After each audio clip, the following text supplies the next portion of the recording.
Hello and welcome. I'm joined by N. Chandrasekaran, Managing Director and CEO of Tata Consultancy Services at the company's headquarters in Mumbai. Chandra, thank you very much for speaking with us. The competitive advantage for the Indian IT industry, and this is a very general question, is that to some extent now de-linked from the Yes, rupee? absolutely. I think the companies like us have got a huge presence today, and we have the scale, and we have end-to-end capabilities, and have a very strong customer base with global presence and a lot of deep domain expertise and solutions and innovation capabilities in new areas like digital. So the value proposition is not linked to where the rupee is. Right. So when you say new areas like digital, can you tell us a little more about that? If you take what is happening today, there are a set of technologies which are rapidly coming, and together they make a huge impact. If you went back 40-50 years, typically every technology lasted for 10-15 years. You take mainframes for a long time, then client server technologies, ERPs, internets. But if you take the last 5 years or even 3 years, whether it is mobile, whether it is cloud, whether it is social, whether it is analytics, I would even say artificial intelligence, robotics, and these kind of technologies are being additive. That is, mobile is very powerful by itself, but with cloud it becomes even more powerful. Cloud becomes even more powerful with social, and all the three of these technologies with analytics can make a dramatic difference. And so there is a digital reimagination happening in terms of businesses and processes, business models and so on. So this is a huge innovation opportunity for business models and processes, and that's what I was referring to. Right. Any example, illustratively, which would tell us or people who are watching this what kind of enterprises or companies? It's there in every process. Take for example, in our business, how do we recruit people? How do we train people? All of this we are reimagining, because we don't have to do it the traditional way. We can be a lot more effective. And you take shopping. How do people shop? Not only in terms of shopping using digital technologies, even how do they shop within the store? Because as they walk into the store, there are a lot of assistance you can give, not only in terms of how the store is organized, but also in terms of the loyalty and promotions, discounts, etc. How you manage the relationship with the consumer, that is all happening real time as they shop. So it's true in banking, it's true in insurance. How do you manage the risks in insurance? How do you manage risks in insurance with respect to drivers? I mean, you take every single business and every single process. The data that is available today is real time, and you can be making predictive guesses based on which you can do a number of new things, right, and that leads to interesting possibilities. And you're also talking about, as TCS, about big data and its applications for your. So are you seeing that as in the way or the kind of businesses contracts that you're getting? I mean, the new contracts. We are seeing it, absolutely. We are seeing it in action. We are working with very large companies in developing strategies and in realizing some of the early wins, so that we can build confidence. Customers can build confidence on how these technologies can be leveraged, and it is happening as we speak. Right. So if I were to ask you, let's say, the kind of business that you won in the last 1 year versus the kind of business you would have won 5 years ago, how much would have changed in terms of the nature of that business? I think it's very difficult to put a percentage, but all the transformational agenda today is all about creating a future technology infrastructure, future solutions footprint and business models using whether omni-channel, whether it is real-time analytics, or making a difference in front office on how do I manage the consumer. In a manner of speaking, I say there is a trend towards consumerisation of enterprise and enterprisation of the consumer. That is, from a front end perspective, people are used to very sophisticated front ends in the personal lives, okay, and the same thing is being implemented in the corporates. And similarly, analytics, for example, used to be enterprise behavior, but that's very much being done on the consumer today. I mean, even your healthcare, all your data is stored in a lot of wearable gadgets, and then automatically there is a lot of analytics that's going on. So in general, digital is making a huge impact on many things that we do, and we are seeing every opportunity there is some connection with digital. Some of it will and big data. And big data. Right. When I say digital, I include all of this. All of that, yeah. So let me ask you about the domestic market. How's that looking to you? And I know you had some big wins as well, but how's that been in the last 1 year or so? So I think the domestic market has got 2 or 3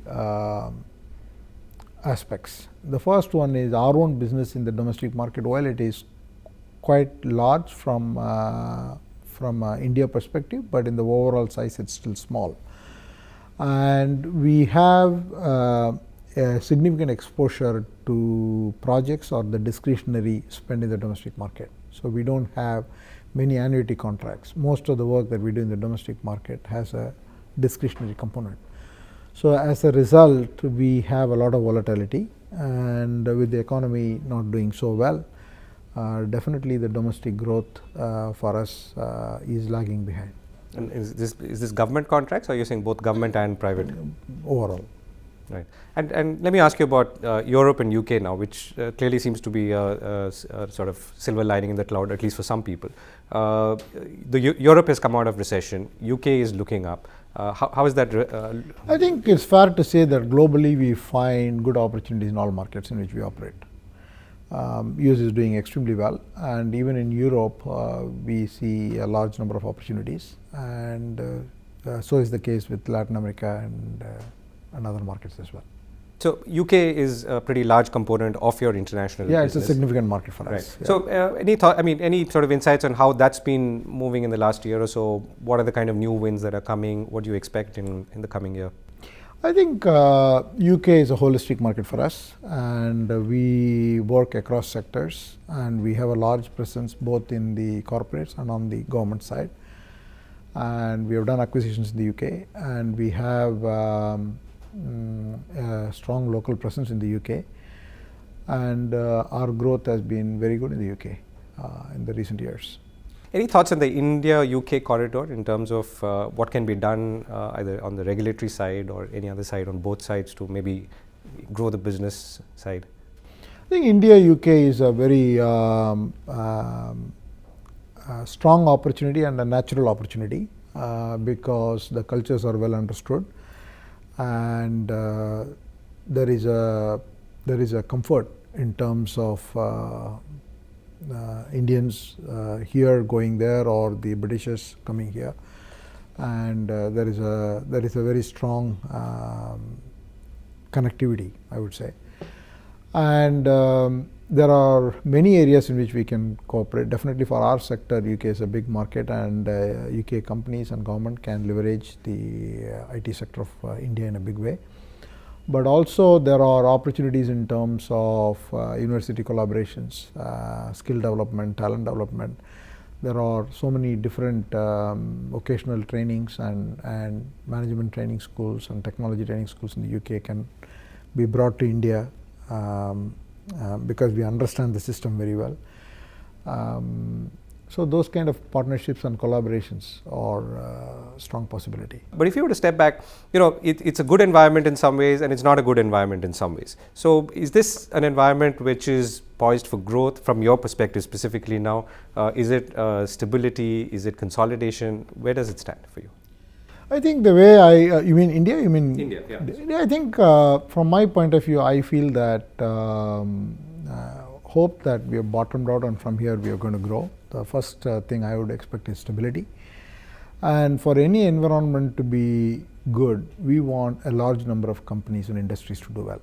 So for me, I think the most critical thing is the growth mindset has to come back, which means confidence has to come back, which essentially means that we need to see successes. in various industries, and for that,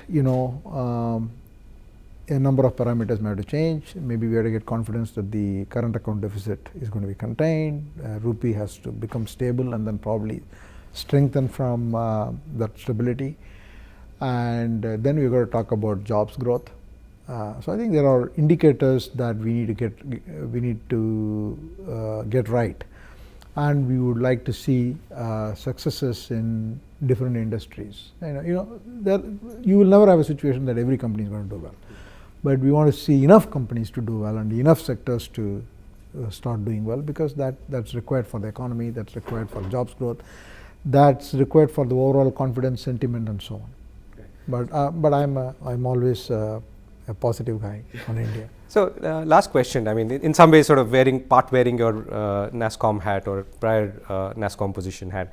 There are 2 or 3 metrics that you're always watching. I guess you're looking at employability, you're looking at inflow of educated, skilled youngsters, and so on. How are those metrics looking today, and how would you say is the health of the IT industry, particularly if you were looking ahead? I think IT industry has a huge potential. So I personally believe that this industry can grow multiple times than where we are. I think we are a $100 billion industry, and we've already said that the industry has a target to be around $225 billion by 2020.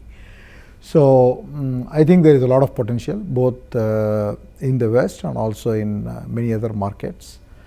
But in terms of talent pool, we have to do a lot more work. We just need to make sure that we not only have a large number of people available, but we've got to improve the rigor of training, improve the rigor of education.